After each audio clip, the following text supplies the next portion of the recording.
आम्ही आता आलो घेवरमध्ये। घेवर हॉटेल आहे कात्रजला, नवीनच झालंय। राजस्थानी गुजराती थाळी मिळते तिथं। कोल्हापूरचे फ्रेंड आलेले, त्यांच्याबरोबर आलो इथं।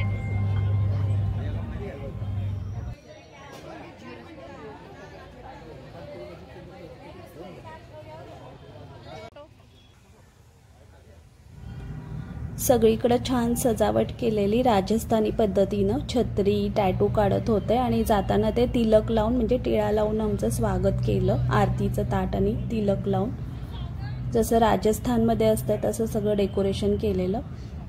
आता आम्ही आतमध्ये जातो, थोडंसं फोटो काढले इथं आणि बाहेर।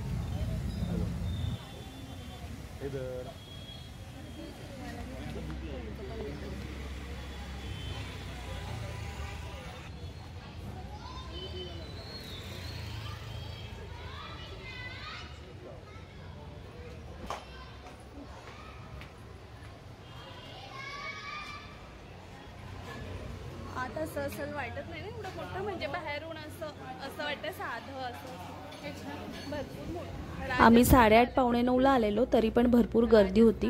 एक टेबल होतं तिथं बसलो आम्ही, भरपूर वेटिंगला पण होतं, पण आम्हाला मिळाली जागा। मस्त राजस्थानी पेंटिंग होतं मागं वॉलला। आणि आता हे थाळीमध्ये राजस्थानी आणि गुजराती पदार्थ येतील असे। हे शाही पद्धतीनं हात धुतले आधी गेल्यावर लगेच। सवय नाही की नाही रे, एवढ्या आदरची ब्रेकफास्टला गेलो। घीवर आहे बघा, घीवर आहे ना हे मालपू आम्हाला घीवर वाटतं, घीवरला नेटच हे मालपू।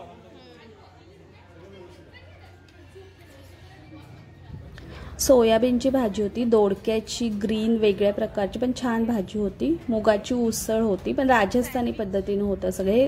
गुजराती कढी होती, घीवर काय मालपुआ होतं, चाट होतं, ढोकळा होता, पापड आणि एक मिठाई होती, बर्फी, पापड होतं, 3 प्रकारची चटणी होते, सॅलड होतं, रोटी, ठेपला आणि बाजरीची भाकरी छोटीशीच अशी। अनलिमिटेड थाळी 250ला फक्त, अनलिमिटेड। आणि जेवणानंतर बाकीचं लस्सी पान पण होतं, त्याच्यासाठी एक्स्ट्रा पैसे होते, म्हणजे जर आपल्याला खायचं असेल तर।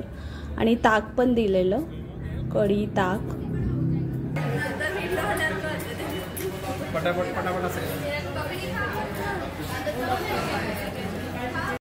छान होते सगळे पदार्थ, गुजराती राजस्थानी असं मसालेदार आणि तिखट तेलकट काय नव्हतं जास्त। छान साधी सिंपल छान होती टेस्ट सगळ्याची।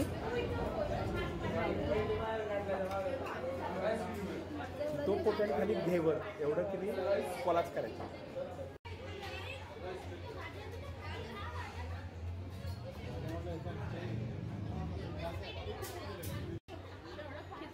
रोटी ठेपला संपल्यानंतर भातामध्ये साधा भात होता, दाल खिचडी होती, पुलाव होता, व्हेजिटेबल राईस असे प्रकार होते आणि त्याच्यावर भरपूर तूप।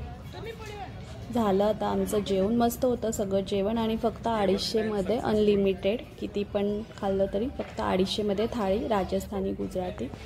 तुम्ही पण भेट द्या, कात्रजमध्ये नवीनच झालं आहे कात्रजला, भारती विद्यापीठच्या बॅक साईडला। आणि व्हिडिओ आवडला असेल तर लाईक करा, शेअर करा आणि सबस्क्राईब करा।